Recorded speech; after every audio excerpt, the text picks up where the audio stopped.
When Hurricane Elena hit Pine Valley, everyone was in panic. Power was out, roads were blocked, communications were down. But Mayor Thomas Reid wasn't panicking. The coordination he displayed, the orders he gave, and his crisis management were things no small-town mayor should know. When FEMA arrived, they asked in amazement, "What kind of training has this man received?" Welcome to Hidden Warriors. Before we begin this powerful story of hidden leadership and crisis expertise, tell me in the comments which country you're watching from today.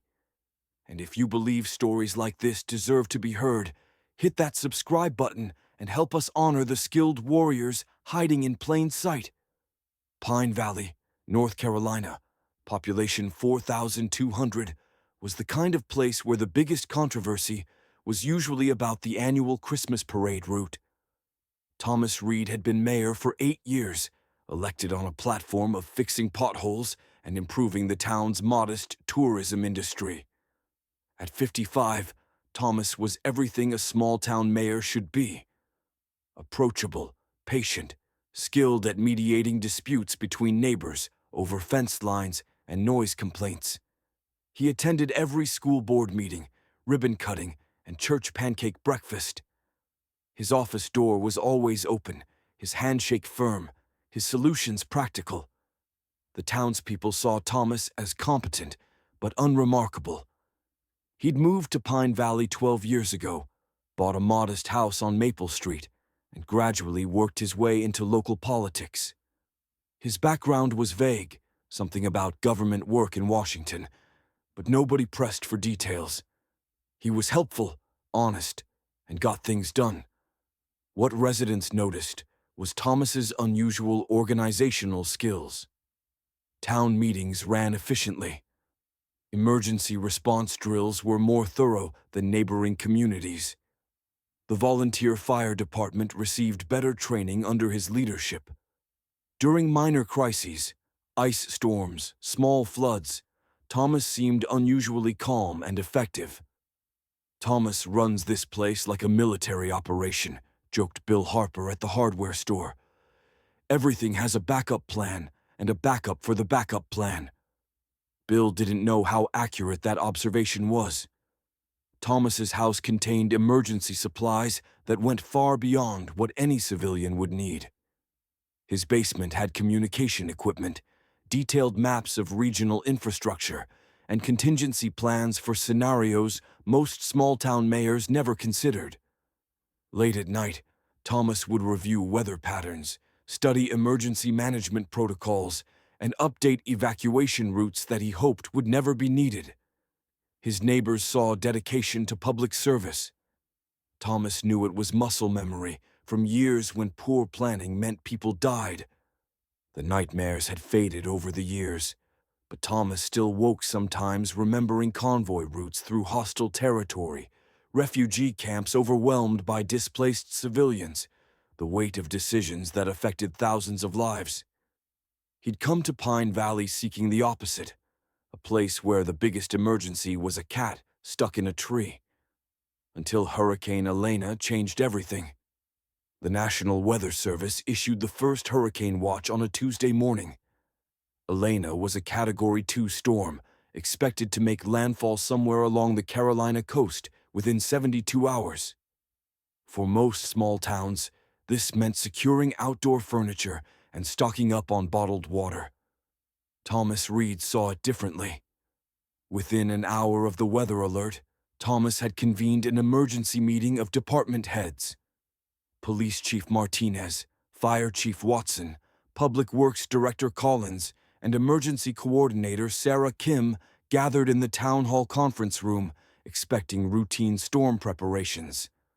What they got was a masterclass in crisis management. "Elena will intensify to Category 3 before landfall," Thomas began, spreading detailed weather maps across the table. "Storm surge won't affect us directly, but we'll see sustained winds of 80+ miles per hour, with gusts to 110. That means downed power lines, blocked roads, and structural damage to older buildings." Chief Martinez looked surprised. "Thomas, The Weather Service is still calling it a Category 2. Current wind shear patterns suggest strengthening, Thomas replied, pointing to satellite imagery. More importantly, the storm's track is shifting inland. We have 48 hours to implement full emergency protocols. For the next 3 hours, Thomas laid out a comprehensive disaster response plan that none of them had seen before. Evacuation routes for flood-prone areas, emergency shelter locations with capacity calculations, resource allocation for food, water, and medical supplies. Communication backup systems when cell towers failed. You know, Chief Martinez confided to his deputy, I've been in law enforcement for 20 years. I've never seen anyone organize an emergency response like this. Thomas is operating on a completely different level. The deputy agreed. It's like he's done this before. A lot.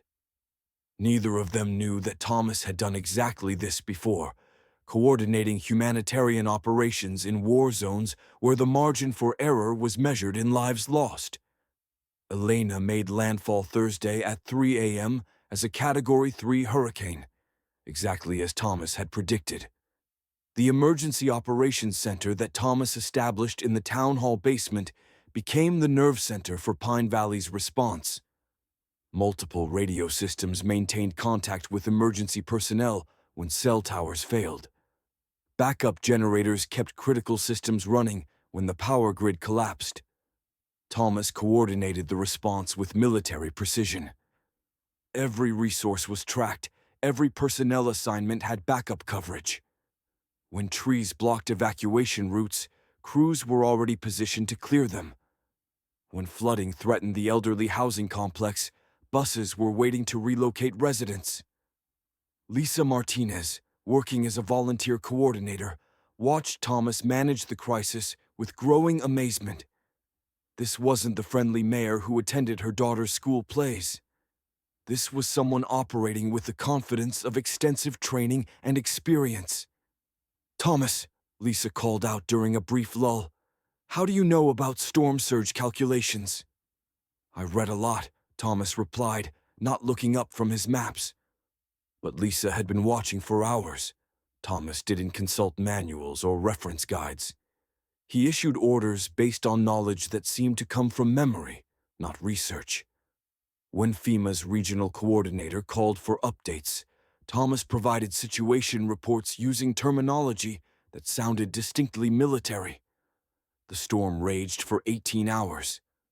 Trees crashed down throughout the town, power lines snapped like fishing line, and the river rose to levels not seen in decades. But Pine Valley's response was flawless. No lives were lost. Property damage was minimized. Elderly and disabled residents were safely relocated before their areas flooded. Most remarkably, when Hurricane Elena passed, Pine Valley began recovery operations immediately. Damage assessment teams were already organized. Emergency supplies were pre-positioned. Critical infrastructure restoration followed a priority sequence that most disaster coordinators would need weeks to develop. FEMA Regional Coordinator Agent Sarah Powell arrived Friday afternoon, expecting to find a small town overwhelmed by disaster. Instead, she found an operation that rivaled responses she'd seen from major metropolitan areas. Mayor Reid, Agent Powell said after reviewing Thomas's emergency operations, I need to ask about your background. This level of disaster coordination, it's not something you learn in municipal management courses. Thomas looked at her steadily. I've had some experience with emergency situations.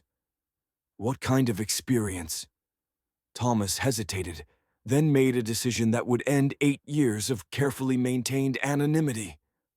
Colonel Thomas Reid, U.S. Army, retired, Thomas said quietly. 23 years of service, specializing in humanitarian operations and civil affairs. Agent Powell's expression shifted from curiosity to recognition. Colonel Reid, you were the commanding officer for Operation Restore Hope in Somalia and the peacekeeping mission in Bosnia, among others. Lisa Martinez, who had been listening nearby, felt pieces clicking together. Those weren't just government jobs, were they? You were military. I commanded units responsible for civilian protection in conflict zones, Thomas explained. Coordinating aid distribution, managing refugee populations, establishing security in post-conflict areas. When I retired, I wanted somewhere quiet. Chief Martinez approached the group. Sir, your emergency plans, the coordination protocols. You've been preparing Pine Valley for disaster scenarios most of us never considered. Thomas nodded. Old habits. In the Army, we planned for everything, because failure meant people died. The principles don't change whether you're protecting villagers in Afghanistan or residents of Pine Valley. Agent Powell reviewed Thomas's disaster response documentation. Colonel, this is textbook military-level crisis management, resource allocation, communication protocols, evacuation procedures. You've essentially been running Pine Valley like a forward operating base. A very peaceful operating base, Thomas corrected with a slight smile. But why here? Why Pine Valley? Thomas looked out the window at crews already beginning cleanup operations. Because after spending 2 decades in places where everything was broken, I wanted to help keep something whole. Small towns like this, they're what we were trying to protect over there. Sarah Kim, the emergency coordinator, spoke up. Thomas, the way you organized this response saved lives. Mrs. Patterson's neighborhood flooded exactly when you predicted. If we hadn't evacuated when you recommended... We did evacuate, Thomas interrupted. That's what mattered. Agent Powell closed her notebook. Colonel Reid, FEMA would be honored to have you consult on regional emergency planning. Your expertise could help dozens of communities. Thomas considered this. For 8 years, he'd successfully hidden his military background, content to serve Pine Valley in small, quiet ways. But Hurricane Elena had demonstrated that his skills could serve a broader purpose. I'll consider it, Thomas said finally. But Pine Valley comes first. These people trusted me to keep them safe. 6 months later, Thomas Reid remained mayor of Pine Valley, but his role had quietly expanded. He consulted with FEMA on small-town disaster preparedness, helped neighboring communities develop emergency plans, and trained local officials in crisis management. The hurricane had changed how Pine Valley saw their mayor, but Thomas insisted on maintaining the same approachable demeanor. He still attended school board meetings and ribbon cuttings. He still mediated neighbor disputes and discussed pothole repairs. But now, when storms approached or emergencies arose, residents had a different level of confidence in their leadership. They'd seen Thomas coordinate a response that saved their community, and they understood they were protected by someone with extraordinary expertise. Lisa Martinez became one of Thomas's strongest advocates, organizing a town meeting where residents voted unanimously to support whatever additional responsibilities Thomas wanted to accept. We didn't know what we had, Lisa told the crowd. Thomas could have let us know about his background, could have demanded recognition for his service. Instead, he just quietly made sure we were prepared for anything. Thomas found that serving Pine Valley while helping other communities satisfied both his desire for quiet service and his recognition that his skills could help more people. Teaching emergency preparedness felt like a natural extension of the protection mission he'd carried his entire adult life. Late at night, when Thomas reviewed weather reports and updated emergency plans, he no longer saw reminders of failed missions or overwhelming responsibilities. He saw tools for protecting communities that trusted him, knowledge that could serve people who might never know. Their mayor had once coordinated humanitarian operations in the world's most dangerous places. Agent Powell would visit Pine Valley quarterly, always impressed by the community's preparedness. Any regrets about revealing your background? She'd ask. None, Thomas would reply. For the first time since leaving the Army, using my training felt like serving instead of hiding. Because that's what true leaders do. They don't seek recognition for their expertise. They find ways to serve that honor their skills while protecting the communities they've chosen to call home. So I ask you, have you ever met someone like Thomas Reid? Someone whose quiet competence hinted at extraordinary training? Someone who chose to serve in small ways while capable of much more? Share their story in the comments. Because at Hidden Warriors, we believe the greatest leaders are often those who lead by example rather than explanation. Thank you for watching. If this story reminded you that leadership comes in many forms, subscribe and help us honor the hidden leaders among us. We'll see you in the next story.